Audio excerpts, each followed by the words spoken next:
There are two areas that I'm going to ask you to focus on to begin in the end in mind. First one is going to be your contracting. And I've talked to a lot of people who've seen me at our booth today. You've had this lecture from me because I'm very passionate about it. And I can tell you I'm passionate about it. I saw twice, more than twice, but two real moments where this went incredibly wrong. And those are always the stories that build you. Begin with the end in mind. I'm not talking about what contracts you have, what carriers you're working with. I'm talking about how your agency is set up. Are your commissions tied to you, to your social security number, or are your commissions tied to your agency?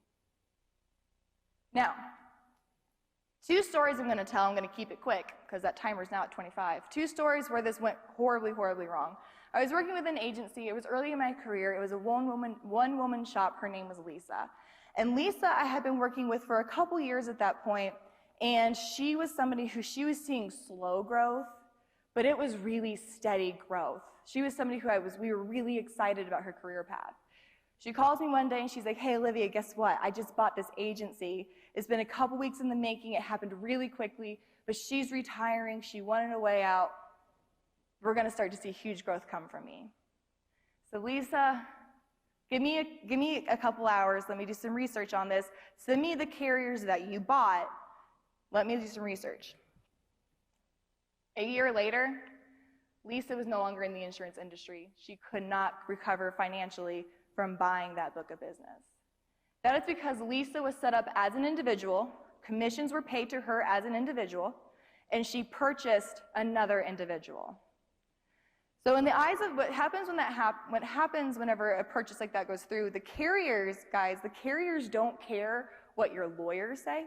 They don't care what your accountant says. They don't care what the bill of sale says. The carriers see the contract that you signed with them. And if you signed a contract as an individual, then you agreed as that person, of your social security number, to take care of the business for the lifetime of that business. So again, Lisa, she didn't have access to the commissions. The commissions could not be paid to someone who did not write the business. She couldn't get the commissions. Lisa could also not service that book of business or get a list of that book of business because of HIPAA violations. She didn't own it.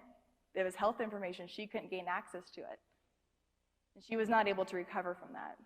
What's even more sad is if she would have called me ahead of time, I would have warned her about this, and that meant that the agent that she bought it from was never actually able to retire and live comfortably. The second story I'll tell really quickly was an agency I worked with for many, many years. It was a husband. He was incredible, built a fantastic life for him and his family. I mean, pool parties all the time, the trips to Vegas, trips to Mexico all the time. He had passed away very suddenly. And guys, I promise my speech is going to get way fun after this, but just be sad with me for a little bit. Let's get in our feels. So he passed away unexpectedly. His wife spent the next 30 days grieving the loss of her husband and taking care of his final wishes. What she did not know is that some carriers said that at the death of an agent, you have 30 days to appoint a new principal, or they're done, or you do not have access to that business anymore. 30 days. What are you doing after a death of a loved one for 30 days? I'll tell you now. This agent, his wife, she is now an insurance agent. She wasn't before. She didn't want to be. But she is for two reasons. Number one, they lost that entire book of business. Again, he didn't do his certifications, didn't keep up his licensing. There goes the commissions. So one, she wanted to keep a shred of the lifestyle they had ahead of time. And number two, she wanted to keep up with his legacy. They loved his clients. There were people they saw at the grocery store every day. So she got her license to make sure she can maintain the legacy that her husband worked so hard to build. That's what happens when you don't begin with the end in mind. So everybody at the end of this should go ahead and check their contracts. Make sure you are set up as an LLC or S Corp. I promise you it will save you hours of heartache in the future. All right?